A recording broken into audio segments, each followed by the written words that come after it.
Okay, in this question it's a little bit different to the other video that you might have watched, where you're given the first root as a complex root, and then it's nice and easy to find the real root.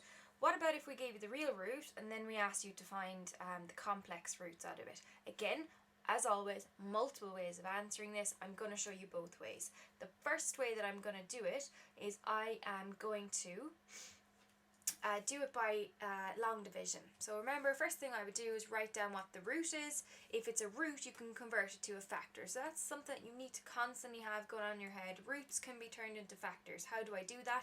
I reverse the step. I say take away 1 from both sides. If it's a factor, I can divide it in evenly. So I'm going to divide in that factor. So z minus 1 gets divided in 2. We're going to have z cubed plus 3z squared plus 4z minus 1, or minus 8, what am I saying? So minus 8. Now I'm going to divide it in. So I've got z minus 1 divided into that, so we start with z divided into z cubed. What's that? That's z squared. Now what you're going to do, multiply it down, put it under. Z squared by z is going to give us z cubed. Z squared by minus 1 minus z squared. I'm now going to say subtract and add, and those drop out. I'm going to tidy that up, so I get 4z squared plus 4z.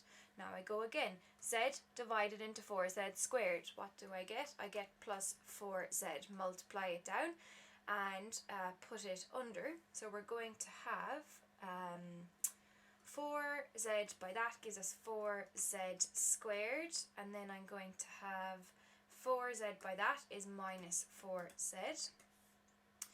Now I'm going to subtract this line, but if I subtract a minus, it actually becomes plus. Those drop out. This becomes 8z, and down comes my minus 8. One more time, z divided into 8z, what does that give me? That leaves me with plus 8. Multiply each down and put it under. So I'm going to have 8z, and then I'm going to have minus 8.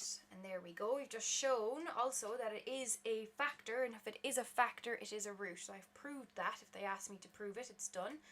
Subtract, add, and it drops out. Now what I need to do is take a look at the quadratic on top, because that quadratic is the kind of mashup of the other two factors. And I need to find out, how do I get the other two factors out?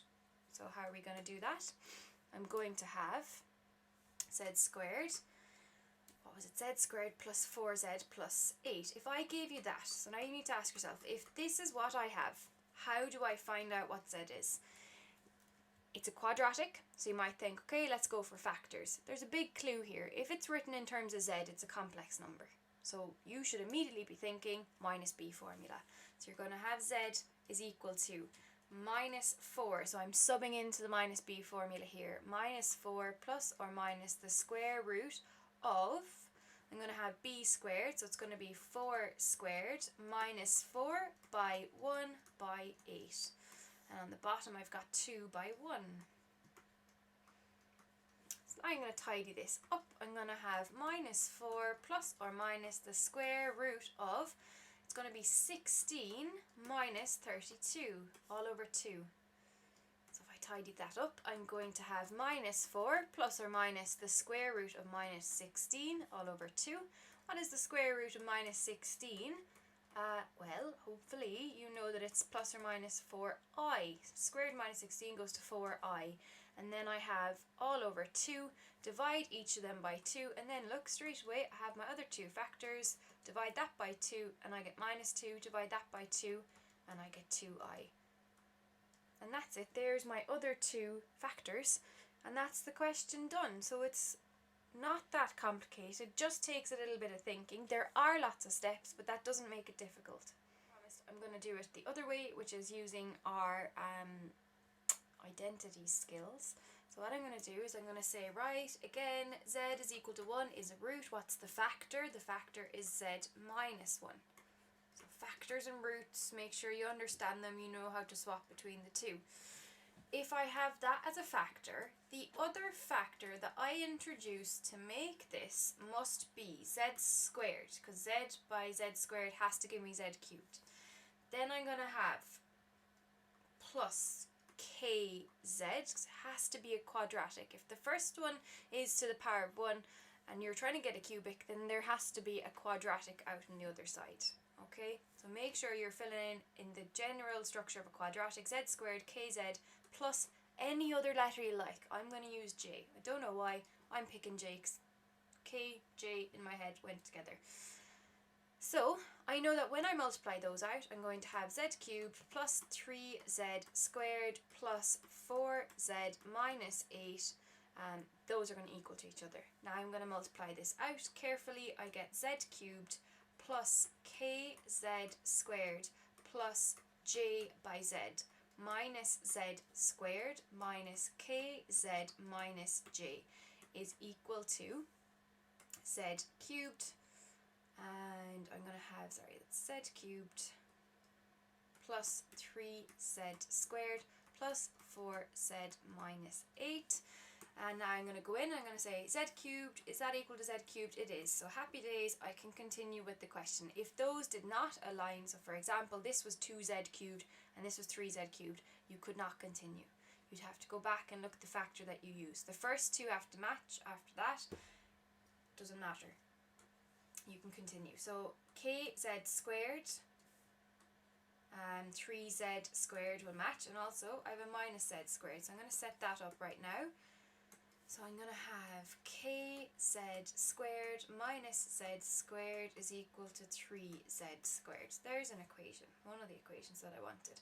I'm going to divide everything through by z squared, so then I have k, be careful, I divided everything by z squared. What's z squared divided by z squared?